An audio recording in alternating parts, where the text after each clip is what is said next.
Welcome to the second installment of Thomas Leclerc's Time Adventure. So today was the Vatican Day, and it was a long one. Um, it's currently like 7:45, and we're sitting on our terrace, sort of trying to get up the energy to go to dinner. Um, So we got up this morning, we walked to the Vatican. It's about 3/4 of a mile. It's not so bad. Yeah.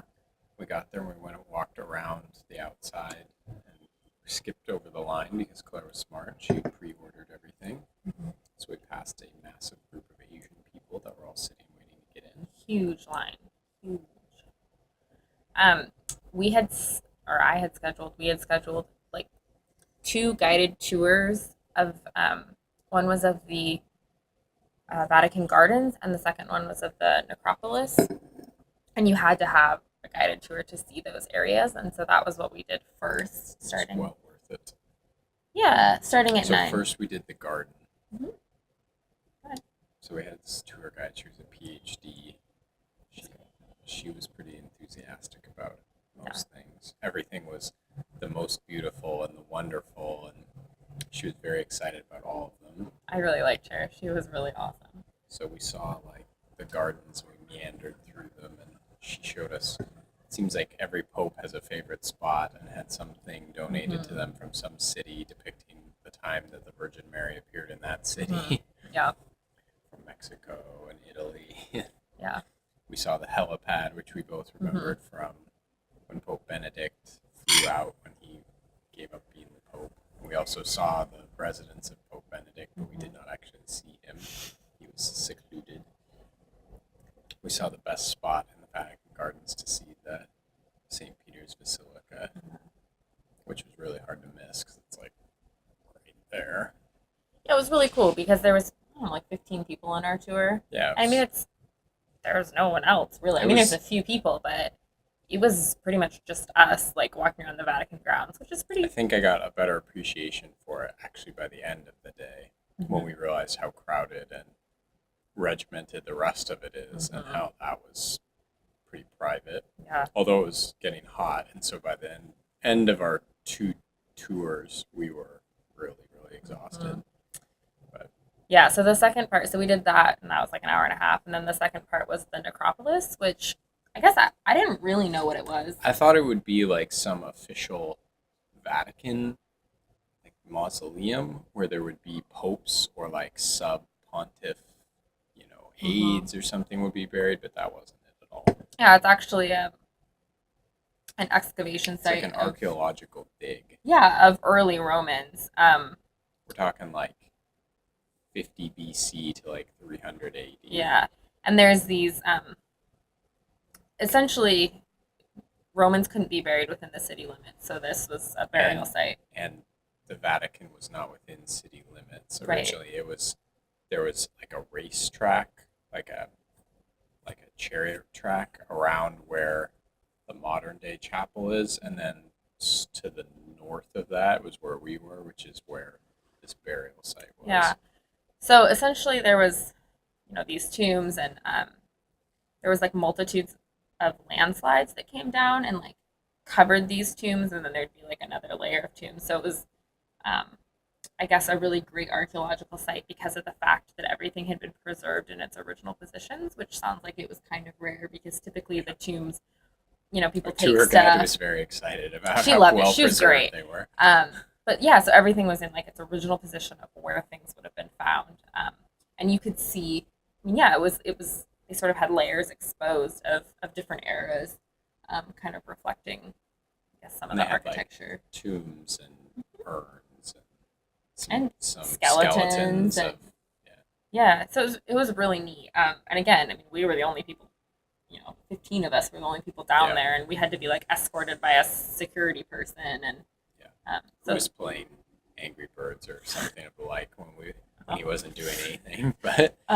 But yeah, so I thought that was really cool. It was Yeah. like different than I thought, but I mean, it truly was like there was archaeologists in there working as we were, picking away at the dirt. and it was like, oh, that looks exhausting.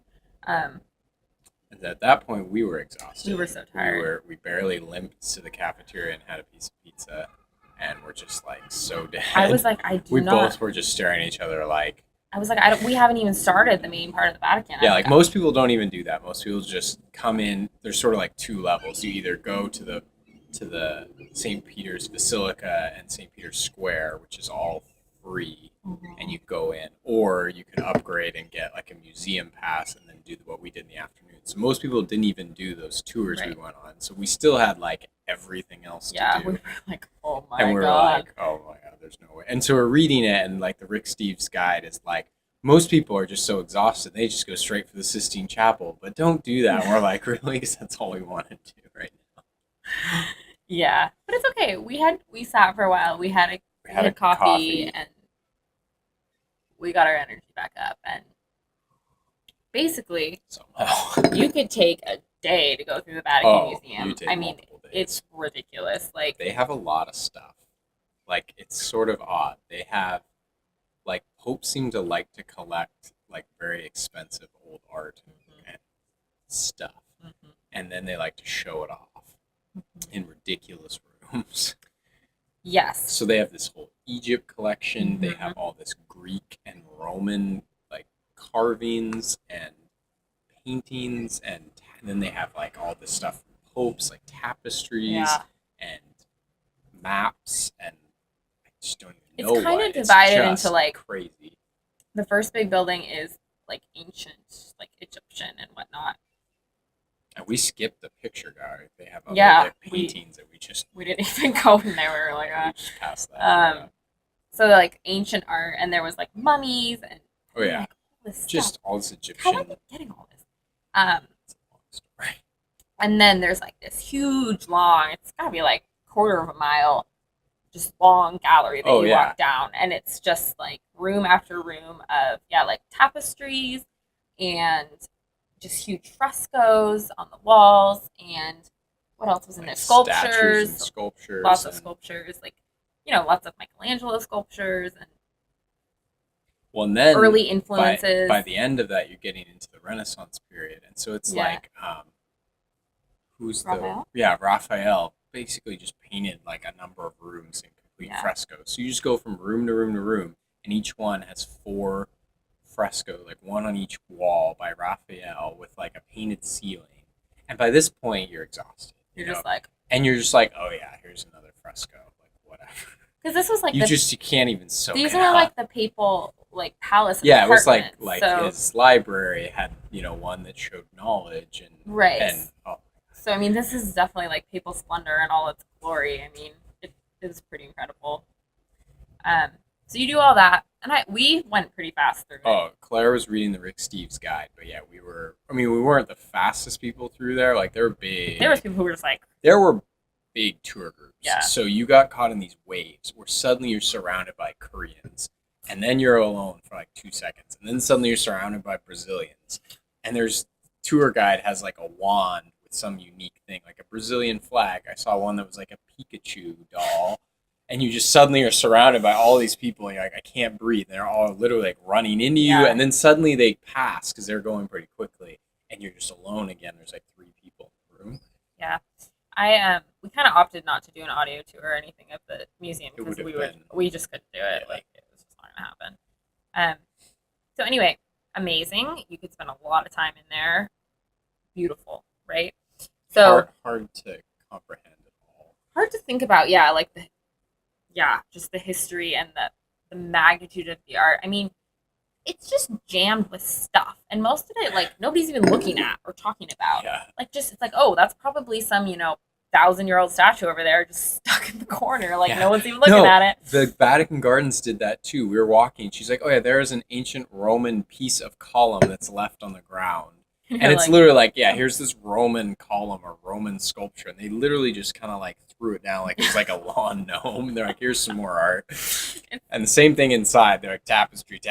Oh, yeah, here's like there was some like pre-Greek statue in one area that was like hundreds of years before Christ. Yeah. And it's just sitting there. Like no one pays attention to it. No one cares. It's amazing.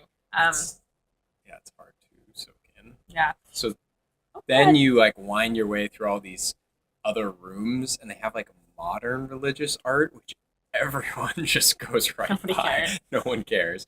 And you go to the Sistine Chapel, And the whole day we'd been preparing for like modest dress, like cover your shoulders, no legs, like none of that. So I had pants, Claire had a long dress and a little like Sweater. sweater thing over that. The whole day. Meanwhile, we see people in like booty shorts, tank tops, like halter tops all day. It's just incredible. So Yeah. when you actually get to the Sistine Chapel, they're like, no knees showing, no speaking, no video, no camera. So Yeah. like, You okay, can't it's going take to be strict in pictures. here. It's going to be quiet. It's going to be peaceful. And you go in, and it's very dark in there. Really, there was no lights. There was only like well, I guess there weren't windows. It was very dim, and there's tons of people in there. It's crammed with people, and they're all talking, and they're all trying to take pictures. And there's like a few guards who are like silence, and every once like every 3 minutes, some guy gets on a microphone and is like silencio. And they like if some people are like blatantly like taking video and talking, and the guy comes up to them and is like no video, no video, but people are just having conversations just going on. Meanwhile, you look up and it's like the divine, like the like Adam reaching out to God where they're about to touch is like right in front of you, and you can't even. It's hard to comprehend. It's amazing. I mean, to be looking at one of the greatest pieces of art in the world, and It's so iconic that you don't even think it's real, but it's right there. it's It's right just there. sitting right there, and like the Last Judgment is like right in Hmm. front of you, and it's really again, it's impossible to even comprehend that you're in the same room with this. And I was telling Claire when we left, you spend so much time looking at the fresco on the ceiling and the wall and everything. You forget like that's the room where they elect the Pope. Like that's where Francis was elected. That's where Benedict was elected. Like that's where they all vote and burn the ballots and generate the smoke. Like you're in the same room where that happens, but you don't even think about it. Yeah. Like you just Yeah. again, it's like too much to even consider that that's really going on. Yeah, I think it was amazing. I think the thing that bothered me most, like you said, was the fact that people were kind of disrespectful, and it's like, well, this is a chapel. I was very upset by it actually because no one obeyed any posted rules or anything. People were just like literally talking. They would just sit on everything. They were taking pictures of selfies of themselves and videos, and there was girls in tiny little short shorts wandering around, and it was like, don't you have any idea like where you are? I It know, it's was like I'm not Catholic, but hello, I can respect that it's like a sacred place. It's a church, you know. I don't know. Um, so we went out instead of going back, which is I think what you're technically supposed to do, which no one does. You go to the other side, which leads straight into the St. Peter's Basilica. So instead of going sort of all a the way around and all the way out and everything, and then going through a security line, you just go straight into the basilica, like to the side. So then we did that whole tour by ourselves with Rick mhm, Steves' book, and so we go in, and you walk in, and it's huge. It's humongous. just like I think they said it was over 200 yards from the front door to Yeah, the main altar.